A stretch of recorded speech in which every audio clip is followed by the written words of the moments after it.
Usia lahir sampai 8 tahun adalah usia yang sangat penting dalam membentuk kemampuan fondasi anak secara menyeluruh, sehingga dibutuhkan proses yang kondusif saat anak bertransisi dari PAUD ke SD kelas awal. Terlebih lagi, belum semua anak yang duduk di SD kelas awal sudah pernah mendapatkan layanan PAUD. Pada 28 Maret 2023 lalu, Kemendikbudristek telah meluncurkan episode Merdeka Belajar ke-24, gerakan transisi PAUD ke SD yang menyenangkan, sebagai upaya untuk memastikan setiap anak mendapatkan haknya terlepas dari manapun titik berangkat anak. Gerakan ini mengajak seluruh pihak untuk mencapai 3 target perubahan yang diinginkan. Pertama, penerimaan peserta didik baru di sekolah dasar dan madrasah ibtidaiyah tidak melakukan tes membaca, menulis, dan menghitung atau calistung. Kedua, pada 2 minggu di awal tahun ajaran baru, ada masa perkenalan anak dengan sekolah agar merasa nyaman dalam berkegiatan. Serta juga sebaliknya, sekolah perlu berkenalan dengan anak melalui penerapan kegiatan pembelajaran yang mampu mendapatkan potret capaian siswa sebagai bentuk asesmen awal untuk penguatan kegiatan pembelajaran selanjutnya. Ketiga, proses pembelajaran di PAUD dan SD selaras dan terlihat saat kegiatan belajar di PAUD dan SD menyenangkan dan efektif dalam membangun kemampuan fondasi. Bentuk asesmen tidak berupa tes lisan dan tes tertulis, karena jenis asesmen ini berindikasi memberikan stres pada anak dan beresiko menumbuhkan pemaknaan terhadap belajar yang tidak positif. Hasil perkembangan anak dilaporkan ke orang tua di rapor dengan menggunakan format rapor yang ada di deskripsi capaian atau informasi dari guru apabila ada yang tidak terpayungi. Perlu adanya gerakan yang masif dan berkelanjutan untuk menyadarkan masyarakat terkait miskonsepsi yang terjadi dan mewujudkan 3 perubahan yang diharapkan dari gerakan transisi PAUD ke SD yang menyenangkan.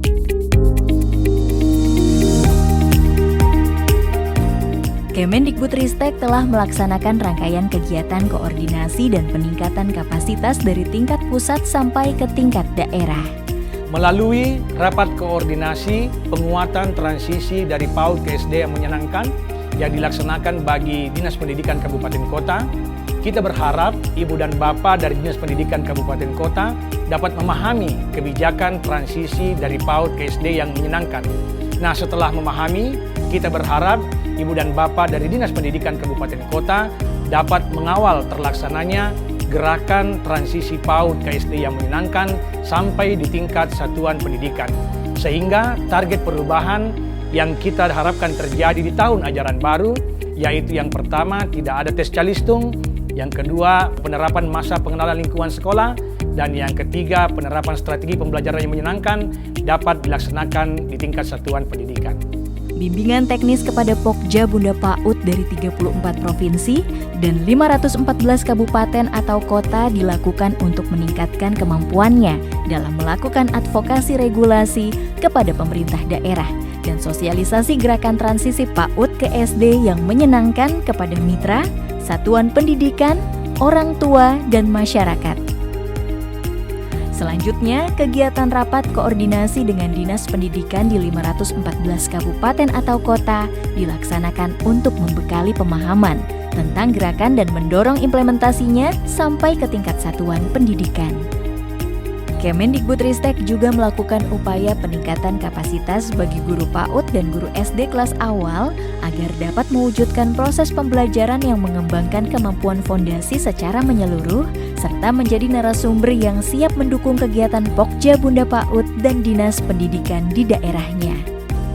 Selain itu, Kemendikbudristek juga telah menyediakan berbagai alat bantu untuk Dinas Pendidikan, Satuan Pendidikan, orang tua, masyarakat, dan mitra pendidikan berupa sumber belajar mandiri, video inspirasi, buklet advokasi, dan lain sebagainya yang dapat diakses pada laman transisi PAUD SD. Setelah diluncurkannya gerakan transisi PAUD ke SD yang menyenangkan ini, tidak ada lagi miskonsepsi di antara kita. Tidak ada lagi saling menyalahkan antara guru SD dan guru PAUD. Kita harus selalu bersinergi untuk memenuhi hak-hak belajar murid-murid kita. Kita ingin memastikan dukungan Bunda PAUD sebagai salah satu motor penggerak yang efektif untuk memastikan sosialisasi kebijakan transisi PAUD SD dapat terlaksana dengan efektif dan masif di masyarakat. Saya siap mengawal dan melaksanakan transisi PAUD ke SD di daerah kami dengan melaksanakan 3 target perubahan transisi. Yang pertama, hapus tes Kalistung masuk ke SD. Kemudian yang kedua, terapkan masa perkenalan lingkungan sekolah. Dan yang ketiga, terapkan pembelajaran menyenangkan dan bangun 6 fondasi. Luar biasa, betul-betul memperhatikan generasi emas kita, mulai dari membangun fondasi. Semoga seluruh guru-guru PAUD nanti akan mendukung kegiatan ini dan akan menciptakan generasi-generasi penerus kita yang pintar dan berkarakter.